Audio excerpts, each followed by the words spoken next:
They were, I now saw, the most unearthly creatures it is possible to conceive. They were huge round bodies, or rather heads, about 4 feet in diameter, each body having in front of it a face. This face had no nostrils. Indeed, the creatures do not seem to have any sense of smell, but it had a pair of very large dark-colored eyes, and just beneath this a skin of fleshy beak. In a larger circle around the mouth were 16 slender, almost whip-like tentacles, arranged in 2 bunches of 8. Since I have learned that their internal anatomy is extremely simple, most of it being taken up by a massive brain, which sends enormous nerves to the eyes and tentacles.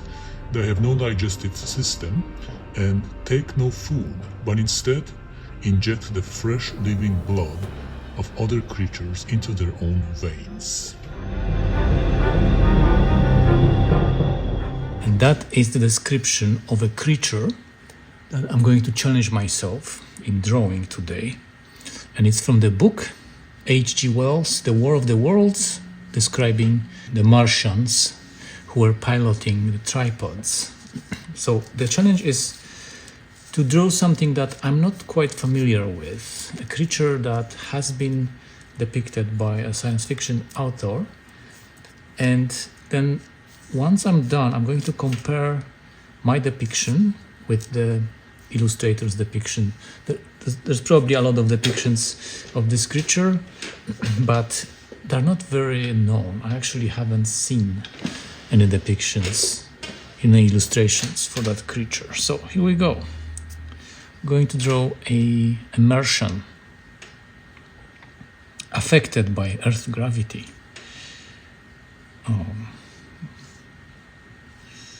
So should we mind the composition, because it's a screen proportion. So I'm not going to make very definite decision from the start. I'm just going to find a shape, and I know that it's supposed to be a large round head, but also I don't want it to be just like a balloon, because that would be a little too easy. And since these creatures are on Earth, the gravity is stronger on Earth than on Mars, then they would be struggling with the Earth's gravity. So we have them have big round eyes. How big the eyes should be? Pretty big. I'm thinking of those deep sea fish that have the eyes that kind of look like snow globes, round, transparent eyes. And of course there has to be some fleshy anatomy, some kind of folds, maybe some kind of expression on their face, because they had nefarious intentions. So they had to be somewhat evil, although I don't know, some of the cutest animals are killers, like hippopotamus. Hippopotamus doesn't look that menacing, and it's the one of the most dangerous animals on Earth. So yeah, I don't know if I should go into this kind of almost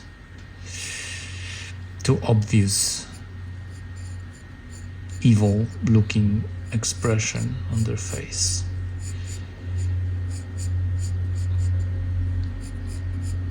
Maybe the head should be more swollen.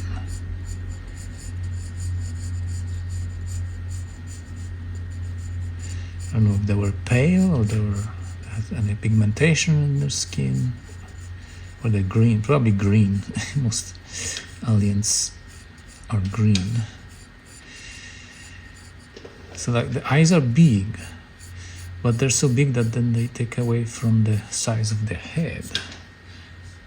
So you have to be careful with that too.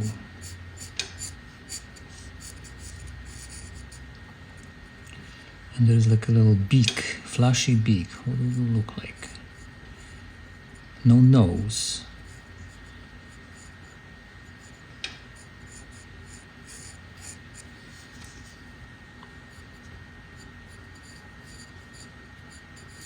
Oh, maybe there's like a little fold. So yeah, I'm just going to kind of loosen up and see if I can sort of go on, turn the autopilot on, but it will be challenging because it's quite invested imagination challenge here. It will make the eyes bulge or they're dark.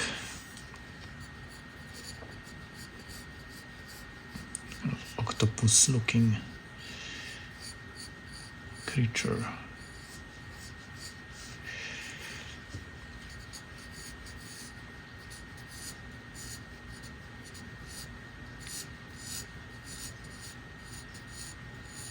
Unearthly looking. So yeah, I wanted to do this today, to do something different, because today I feel really good actually.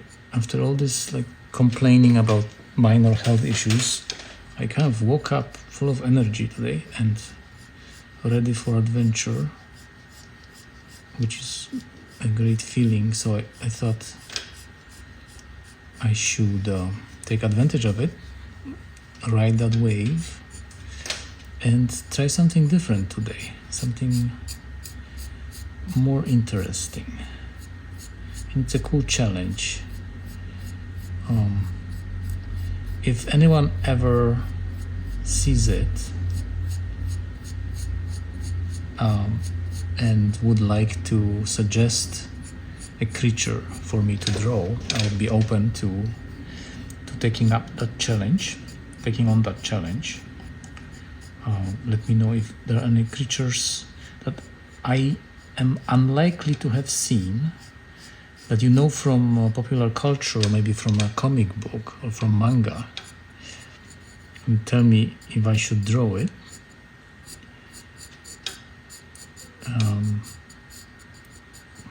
And then I will do my best, and then we can compare and see where the discrepancy is between what I drew and what the illustrator did. And it's there's no wrong there. It's just the way our imagination picks up on cues in the description, and everybody is different. We have different associations. Someone could imagine this creature differently than I did, because we all have different experiences. We have seen different things, and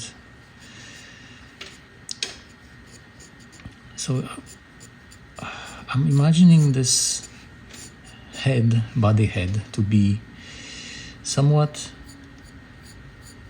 squishy, not firm. When I draw that beak, there's like a little beak that they have that they use to suck up blood, kind of like mosquitoes almost. So what could it look like? They don't have noses. Flashy beak. And I don't want it to look like a nose either. So I'm assuming there could be some kind of mechanism that helps them anchor their beaks into a living organism. I don't know. And then suck up blood like a vampire. But there are no teeth. It's just like maybe like a little, I don't know what it could be here. It's kind of like a beak, but it's not a bird's beak. It's an alien beak,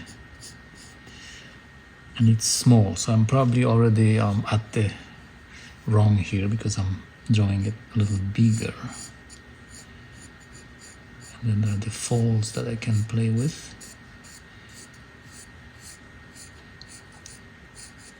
Nothing is set in stone here.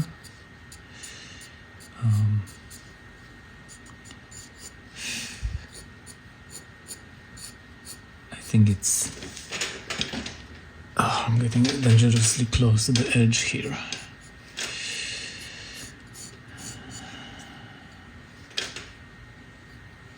So I think I can make this big smaller, because I don't have to worry about this part, because this part is going to be a mouth, and their mouth is like, I think it's like a gap from which the tentacles extend. 8 on either side, and they are thin and wiggly, maybe even long, so I can kind of make them extend.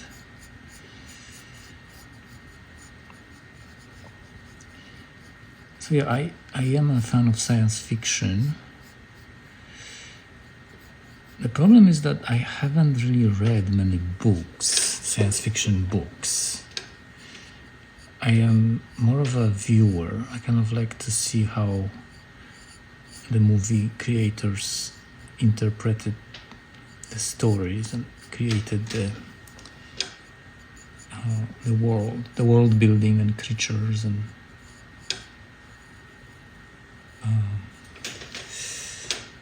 yeah, and it's just in this case, I don't know. Creating an outline rather than building a drawing like I did with other drawings, which was like just building tapestry of values. It's more like I need to establish the shape first. Alright, and then there's a tentacly mess here, but it's still not enough of them. It's to be 8 on each side, so that's a lot.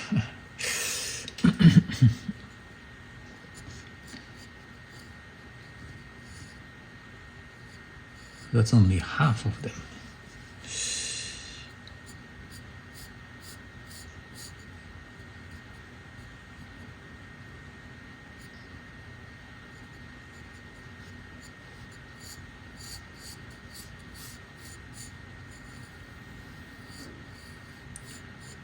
I do enjoy drawing these kind of shapes, like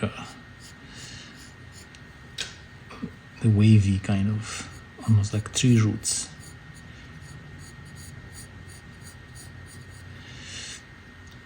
So it kind of brings me back to my illustration years. I used to be an illustrator. I illustrated a bunch of books written in Polish, children's books, some textbooks, history books. So some of the illustrations I did were pretty realistic, while others were children's books, children's stories. I wrote one book by myself and had it published in 2017. So the book was written, I wrote a story, and I made illustrations for it. And I realized that the illustrations stand alone, defend themselves better than the text. So like I decided that the text is totally messing this thing up, and I decided to just get rid of the text, and I just added some more drawings, sort of like completing a comic strip, where I had some missing drawings that would complete the story, and the whole book became a wordless book. Just pictures, and it worked out pretty well. It's kind of the most advanced project I've ever done. It took a lot of work. because the thing about making books is that it's not just like making one illustration like I do this here.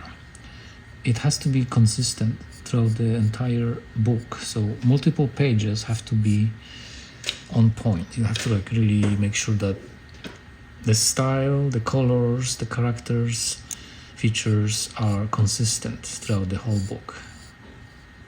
And that's the most difficult challenge I remember from making books. So 1, 2, 3, 4, 5, 6, 7. Wait, 1, 2, 3, 4, 5, 6, 7. That's not even half. It's a lot of tentacles. It will have to be more.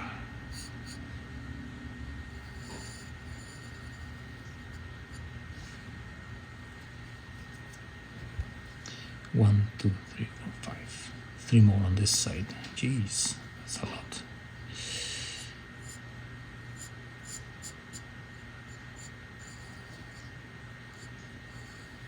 A mess of tentacles. What did I get myself into?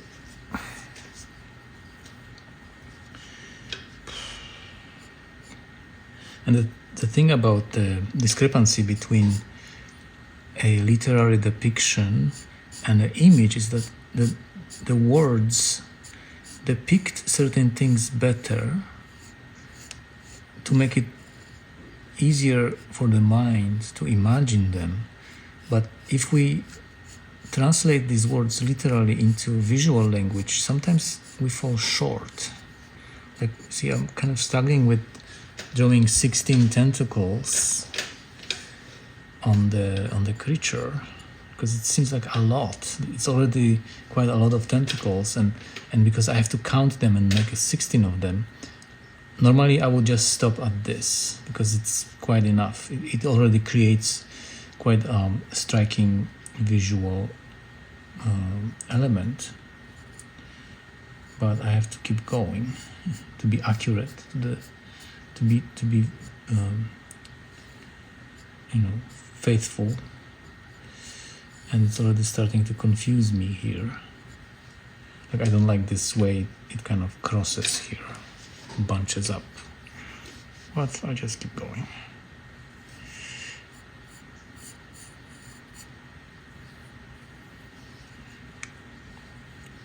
One, 2, 3, 4, 5. 1, 2, 3, 4, 5, 6. Ooh, maybe some of them can be a little smaller.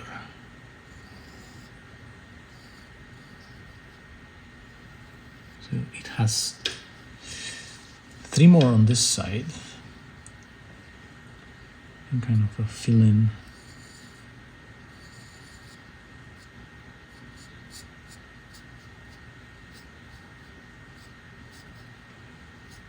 Yeah.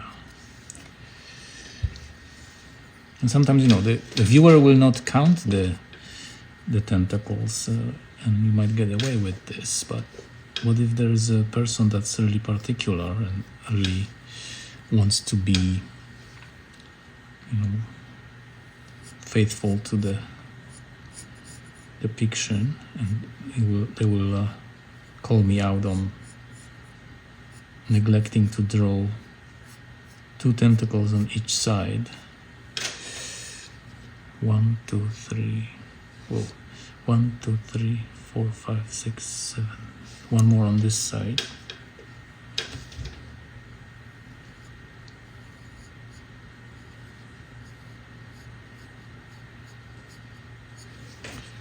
What a mess. 1, 2, 3, 4, 5, 6, 7. And 1 more on this side. I think I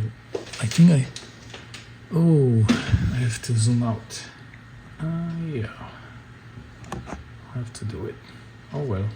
I'm already in trouble here.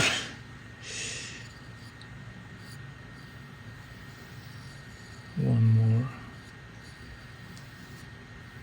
And that's how they probably support their jelly-like bodies. But that's a little tedious.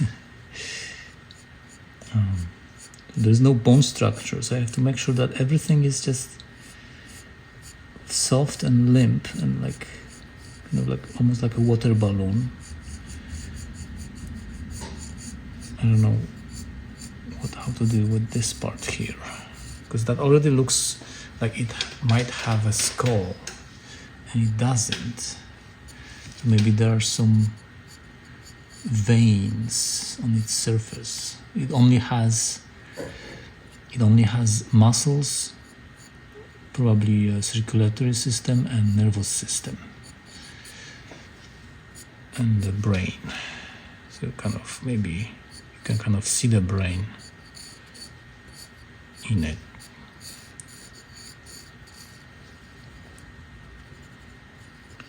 Well, my favorite thing is to draw the eyes. So let's say, where is the light coming from? The light could be coming from over there. So because it's outdoors, there will be some light reflecting, probably sunlight reflecting in the eyes. And the eyes are dark.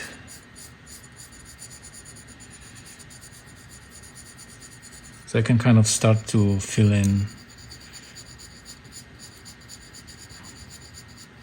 the shapes with some values here.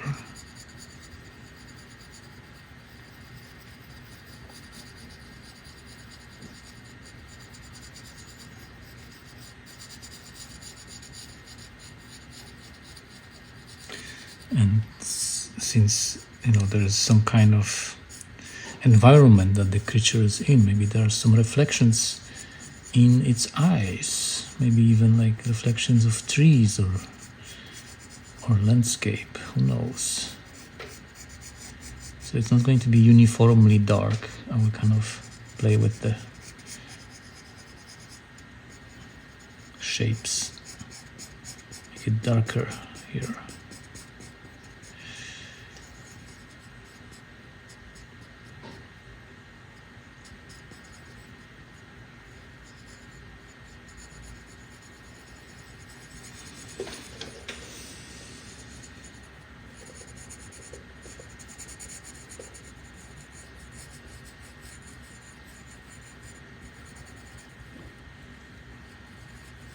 Flashback to drawing the spoon.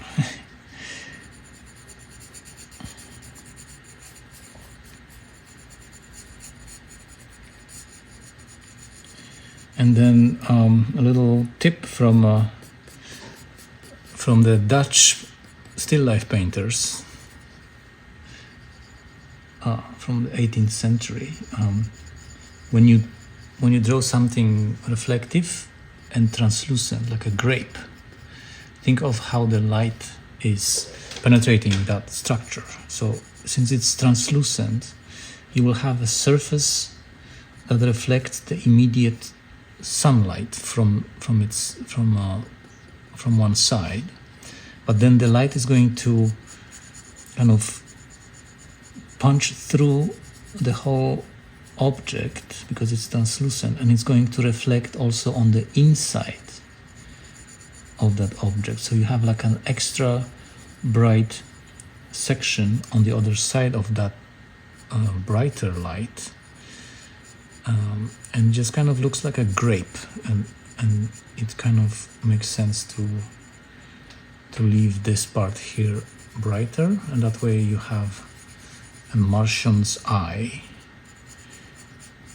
and there are some curved shapes, maybe trees are reflected, or maybe even buildings, who knows. It's something you have to kind of play with.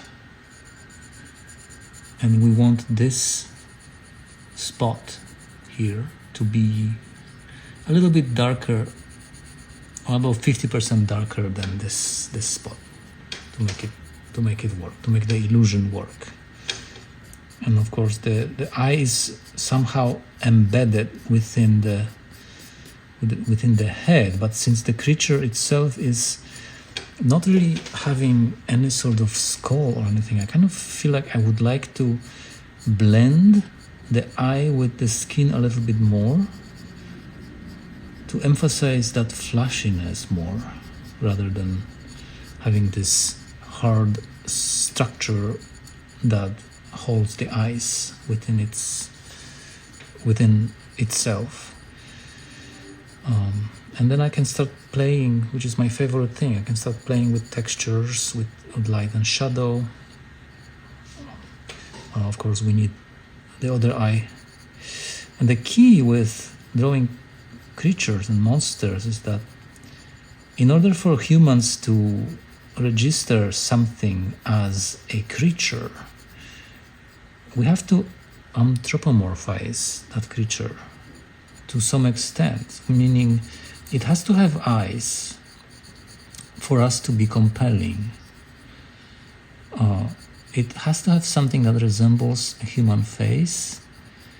Maybe even the face can reflect some sort of intention, like, sinister or friendly.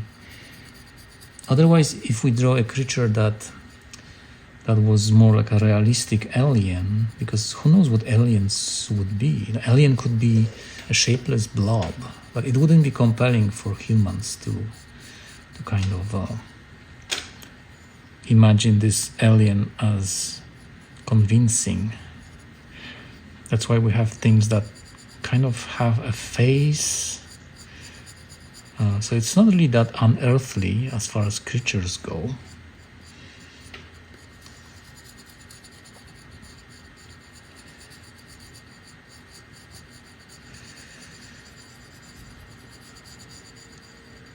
And it has metabolism still different from humans, because it kind of basically sucks blood like a mosquito, this one. But it does have, it ingests, or it derives nutrients somehow, and then it digests them. So it has very similar sort of metabolism to ours. Unless, there is a creature, you could create a creature that is just relying on photosynthesis. But it's not a plant. It's a creature with, being able to be mobile and with decision making and being able to communicate, but having photosynthesis as a way to nourish itself.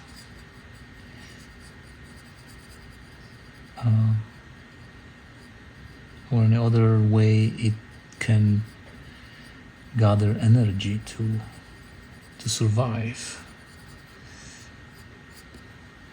Well, we have two eyes.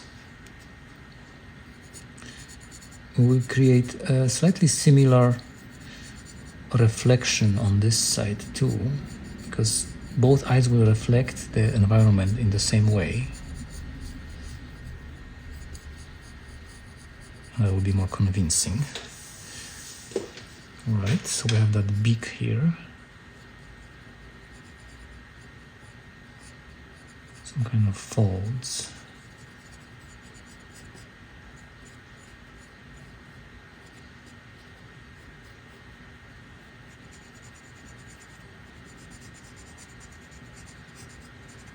And the mouth.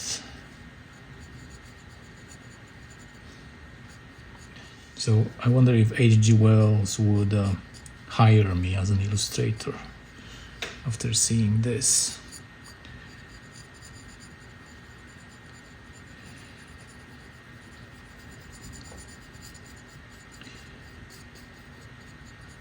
Did I make a lot of money on illustration job? No. I created a bunch of illustrations, but it's not a very lucrative occupation. It's more of a passion thing. So you have to be really into it. And I really admire the comic book writers and illustrators, because comic book consistency is even more challenging than just picture book consistency. You have to have a consistency within one page, within multiple pages. within the whole series, if you write a comic book in a series, which most of the time is the case, so like you write part 2 6 months after you published part 1, and characters, lines, colors, everything has to be consistent with part 1. It's very that requires a lot of skill, and also you have to draw really fast. You have to be very skillful in drawing super fast and have this kind of sense of three-dimensionality and action and movement. And it's almost like being a movie director. You have to have the sort of sense of a camera. There's like a little camera in your mind when you draw comic books. And you have to kind of know where the camera is.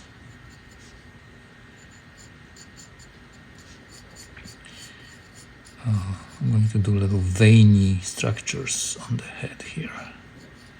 But I'm being very careful and very delicate here, because nothing is established yet.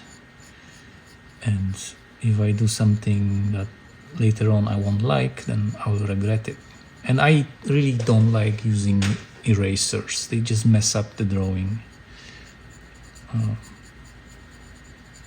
Like even the good eraser, you kind of lose this consistency of the mark when you use the eraser. There's a gaping hole of the mouth here. I don't know if that beak worked out. Maybe.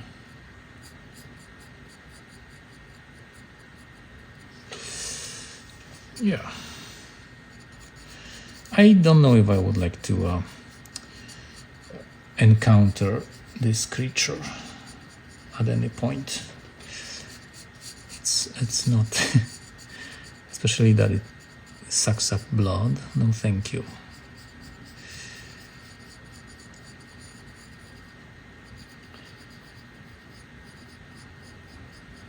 So I'm darkening this part because it's sort of like folded in, so the light doesn't really reach that part here.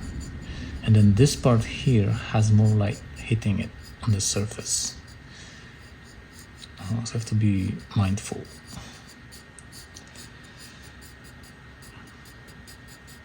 This is fun. I have to do it more often. I'm going to mess up that beak here a little bit. It's a little better. Maybe it contracts and extends. There's no nose. So at the end of this video I will find some examples. There's been a movie made too. Examples of illustrations that depict these monsters, Martians, and see how I did in comparison.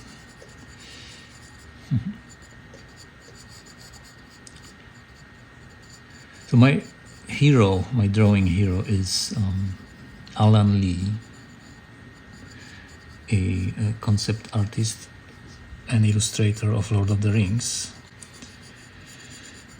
His pencil drawings, his concept illustrations for the film are breathtaking, and I'm just really drawn to the style and the kind of slow meditative approach, almost like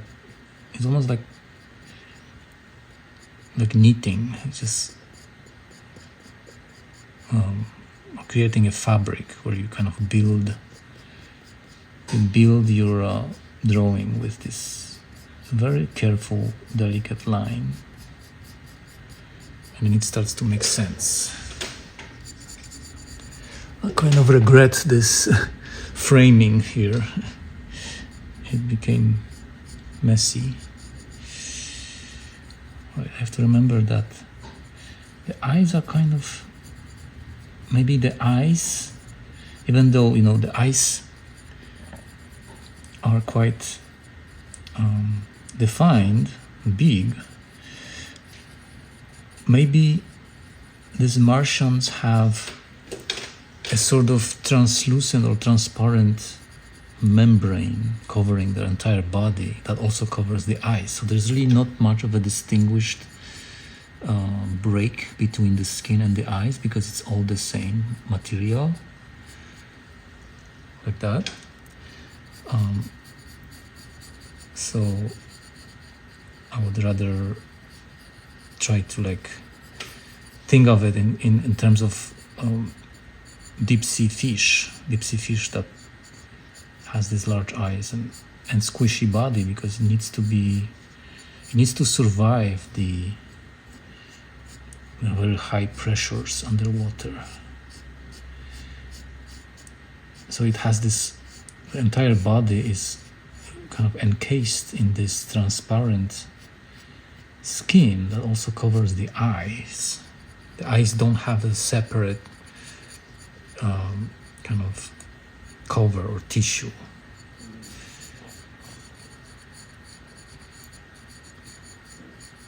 So like I have to kind of blend it, even though it's risky. I can make this darker.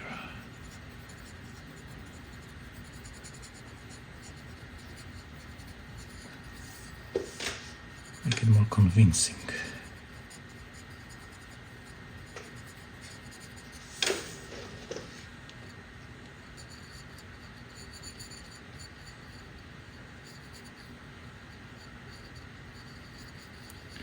Veiny. So what else is up? I watched interesting documentaries on Netflix yesterday, 2 of them. One of them was Reading Rainbow documentary about the PBS Kids TV show that ran for 26 years until it was nuked by the defenders of family values and defunded and taken off the air. And then another documentary I watched was 1975. It was Netflix documentary about the year I was born in, but it was 1975 in America. So I kind of learned about what was up in America around the time I was born. I was born in June of 1975 in Poland. So, and I realized I kind of knew vaguely the history of America in the 70s, that the country was struggling with crisis, with gas shortage. I knew that much, but there's a lot of kind of troubles that the country found itself in. Watergate, Nixon being removed and then pardoned for some reason, and then the country kind of being in this state of denial and like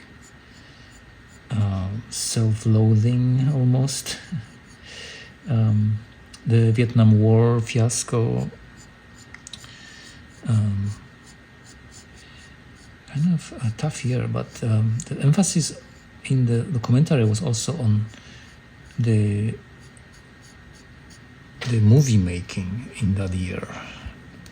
1975 was kind of known to be a golden age of these very artistically made movies, like, One Flight Over the Cuckoo's Nest and all the other movies. There's a lot of movies that were about disasters. The disaster cinema was big, and also Jaws was one of the most scary movies.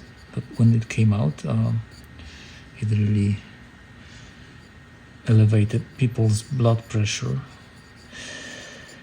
But I have to make sure that this part here is brighter. But also, I have a beef with condemning sharks and making movies about any creature, portraying it in this kind of light of it being a killer and evil and that it has to be defeated and blown up to smithereens. I really resent that. Like, there should be a movie about how evil humans are to sharks, because it's much more realistic. I mean, you know, it's fiction, so like we don't have to be so literal all the time. But I think Jaws sort of created this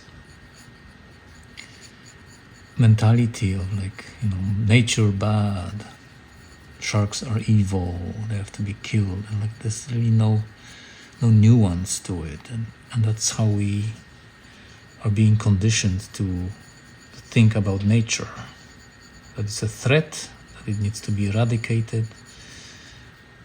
But I think since then things changed a little bit. I think right now the movie like Jaws wouldn't take off, because we learned a little bit more about compassion towards living beings, hopefully, to some extent. But yeah, I was born in Poland in 1975, and it was back then behind Iron Curtain, of course. And at that time, there was like a golden age of socialism, because we were under the boot of Soviet Union, but the morale was high because Americans just lost Vietnam War, basically. So the Soviets were all giddy, and the Eastern world, the communist countries, were kind of going through a period of hope, and like people started to believe that maybe this socialism thing can actually work. And you know, people had jobs, education was good, and a lot of development happened. A lot of new apartments were built. My parents actually got an apartment in 1979, a few years after. It was a big deal back then. And the leader at the time was Edward Gierek when I was born, and he was kind of quite popular and liked by the public, because during his period of leadership, things kind of worked out. People were more, there were more opportunities. There was a lot of hope and development, and like there was like cultural development. Like the movies at the time, also in Poland, were very good. So there was this like a little bit more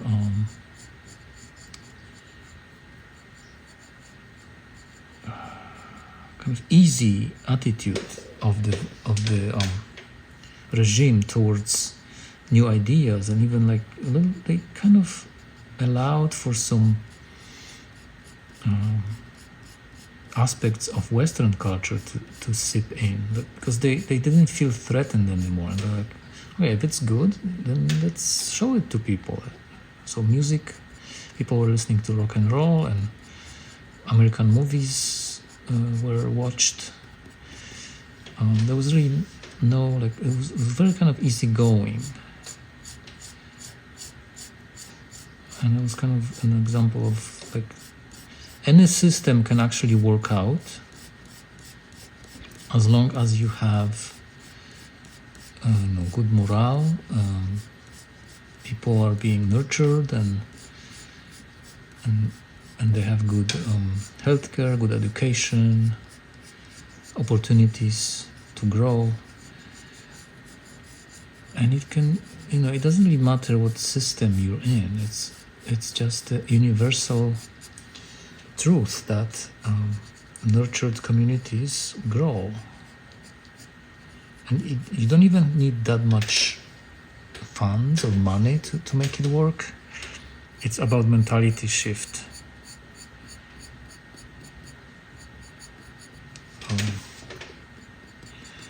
So yeah, with good mentality, like, when you have, no matter how much money you have, if you don't have a good attitude towards everything, then you will waste this money.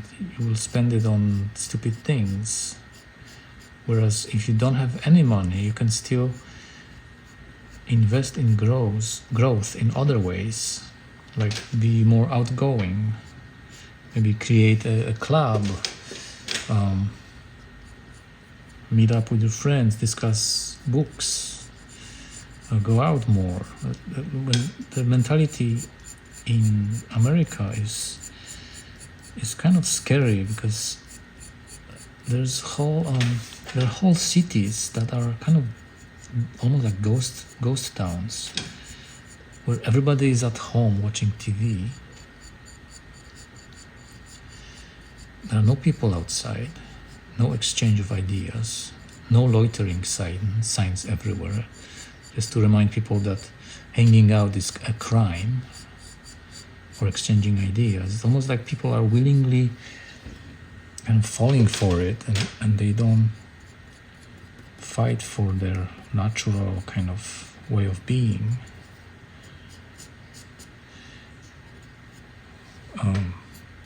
It just kind of gradually eats away at our soul.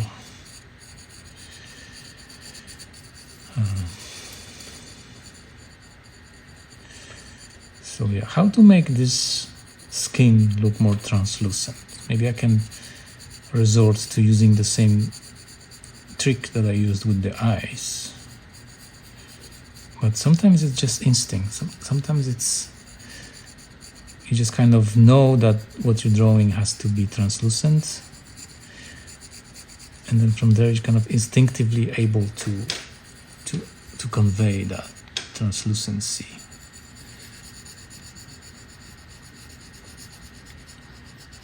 It's probably the most boring part of the creature, the back of its head. But you know, it's a trap. It doesn't have to be boring. Maybe there's a vein sticking out here. Anything is important. But this is fun. I should do this more often. It's much more fun than drawing blobs. So my apologies for being boring so far.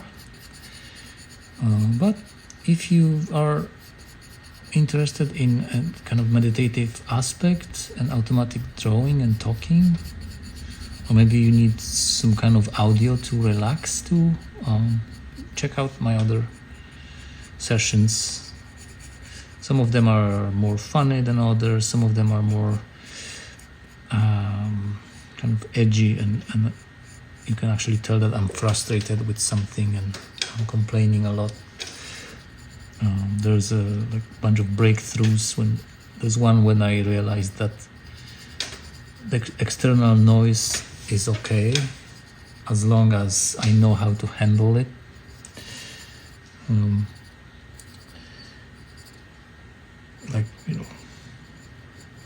It's not what bothers you, it's how you react to it, how you handle it.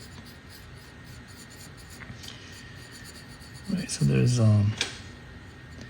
should be a little bit more brightness here. I already kind of blew it.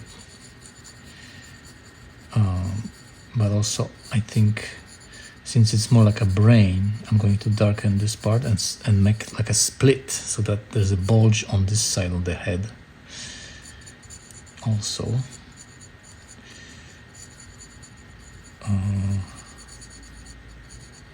Something like that. And this part, I'm just going to mark off that brighter spot here. What do you think, H.G. Wells? The Martian. Meanwhile, there is not even a microbe found on Mars. Disappointing. There is, I think, some evidence that they may have been live on Mars, microbial life back in the day, but who knows? Is life mundane or is it special? That's the question. Are we special, or is life ubiquitous given conditions that it can develop? meaning, right temperature, water,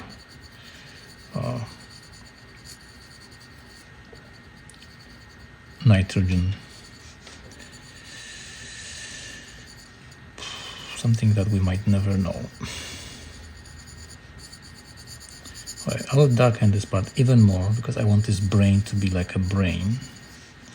It doesn't have a skull, so the brain probably just kind of sticks out, or it might even be able to see the brain.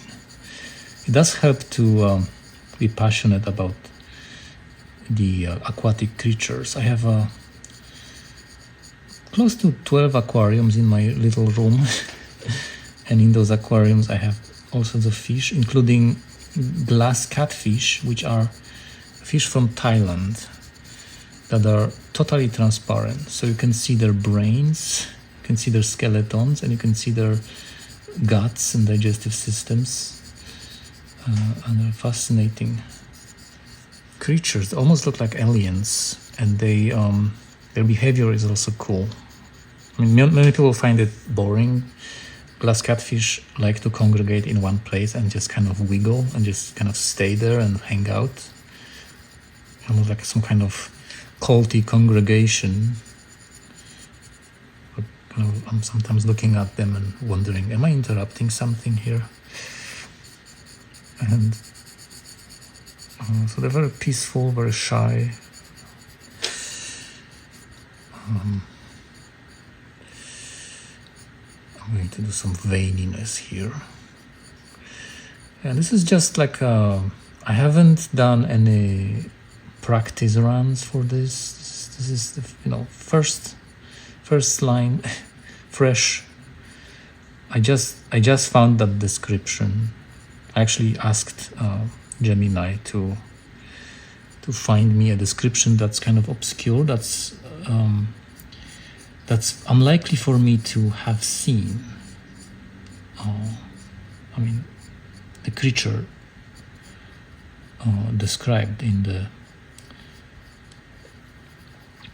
the story is unlikely for me to have seen. And that makes it more interesting, because I wonder how I do with this.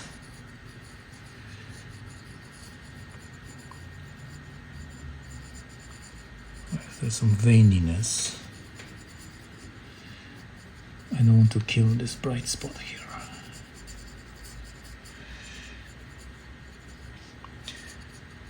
The key of realism is to really preserve these spots that you're not supposed to touch, because if I covered this part here with some kind of gray value, it would flatten it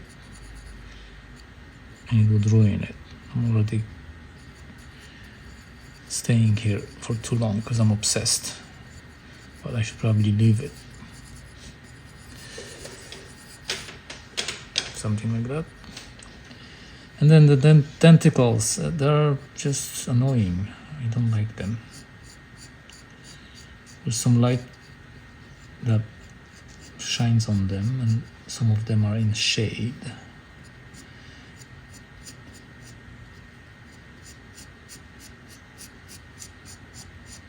I don't know how long it took me so far. I feel like it's less time than the usual blobby drawing that I make.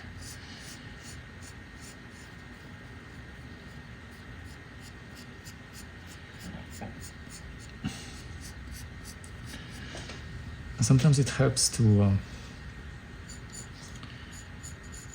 kind of fuzz things out, because not everything needs to have a crisp edge, and especially on the peripherals of the drawing. If you fog things up, if you kind of blur it out, there will be more focus on the important parts, like the beak and the eyes.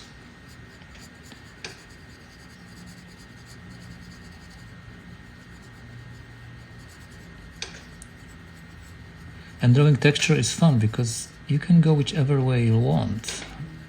with the folds and the skin, sort of have fun with it and keep in mind the basic principle of light and texture, but everything else is just guesswork.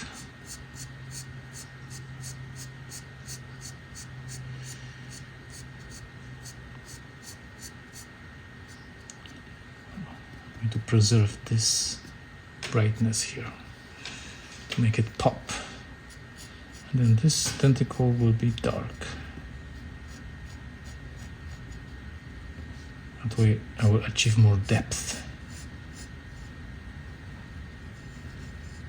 Is it 18? I don't even know. Maybe it doesn't really matter.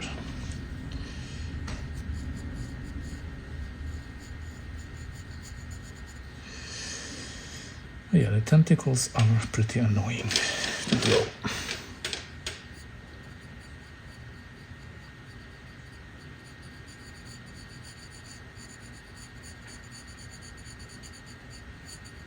Blur it out.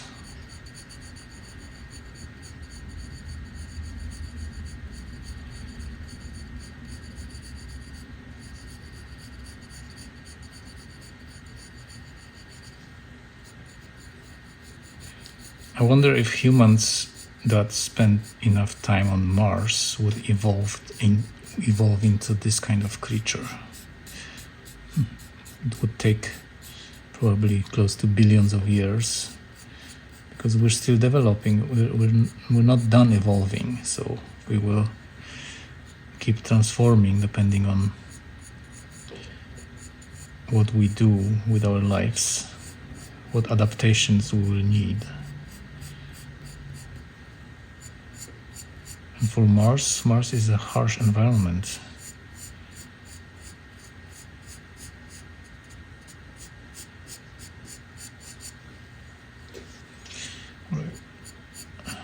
Before I go nuts with these tentacles, I'm just going to kind of mark them out and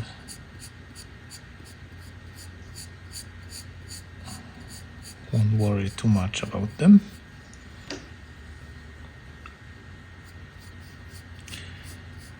So this creature is able to pilot a tripod vehicle.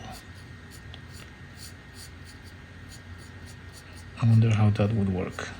It was too difficult for me to try to depict it behind some kind of steering wheel. It probably would pilot it with the power of its mind and just kind of connect with its beak probably to or maybe with tentacles, kind of like the Cylons in the Battlestar Galactica. The Cylons, basically, the Cylon ships were the creatures themselves. They had this meaty interior. So the Cylon ship didn't really have a pilot. It was the ship and the pilot in one. And the first time in the movie, in the show, when they shut down a Cylon aircraft, they look inside and it's just nothing but this like meaty biological guts and brain that was piloting it. Because why would you need a pilot if you are creating a spaceship that's relying on just artificial intelligence or biological kind of cyborgy intelligence? Then you don't need a pilot. You just make the ship into an autonomous craft that can pilot itself and fight. And that's really mind-blowing concept. I kind of feel like I want to rewatch that show. It's kind of got tiring at the end, like most TV shows where the authors don't know what to do with the plot anymore. Like, turns out everybody's silent. No spoilers, but if you don't want spoilers, cover your ears now. But it just turns out suddenly everyone is the robot. Like, oh, I didn't see that coming, or did I? I don't feel like this tentacle can be left bright. Yeah. So I think we're nearing the end. I'm just going to kind of go over it and see where I'm lacking in texture or light. This needs to be darker here. And then before this video ends, there will be a comparison between some illustrations that I will find online and what I drew here. But it's pretty sinister, blood-sucking creature here.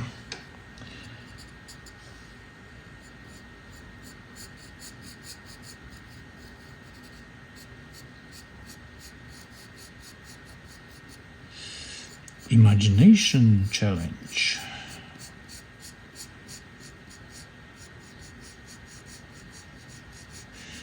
Yeah, nice illustrations. I will move towards a little bit more illustrative aspect of this channel. It will be kind of fun to try doing more of these.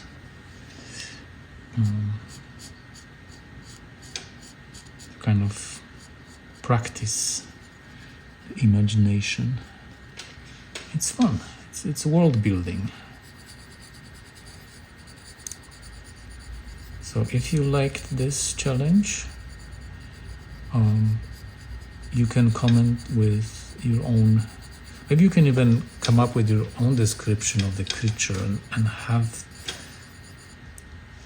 Just keep in your mind what you think this creature looks like to you, and I can see if I can give it any justice by drawing it. So what do I like about this? One thing I don't like about this is that I think it should have even larger head. And one thing I like about it is that the eyes actually do look like they are part of the cover with the same kind of slimy, transparent skin that also covers the entire body. And also that it's slimy and kind of translucent. And I kind of like the texture of the veininess of it. But, there's a brain inside. I can even stress it more. Maybe I can play with the texture, give it some splotches on the skin, like that. But I don't want to spoil it too much. I can kind of maybe play with the creature being somewhat. I mean, if this creature was on Earth, the gravity would just squash it. It would be flat on the ground. It would not be able to get out. So let's assume that this creature is in its own habitat on Mars. All right. So let's wrap it up here and see the actual illustrations of the creature. Thank you. So here it is, official illustration approved by H.G. Wells, drawn by an illustrator, Henrique Alvim Corrêa, in the beginning of last century. The beak is more like bird beak here.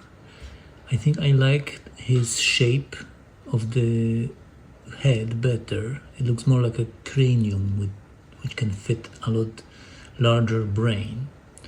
And also, I was right about the number of tentacles. On the drawing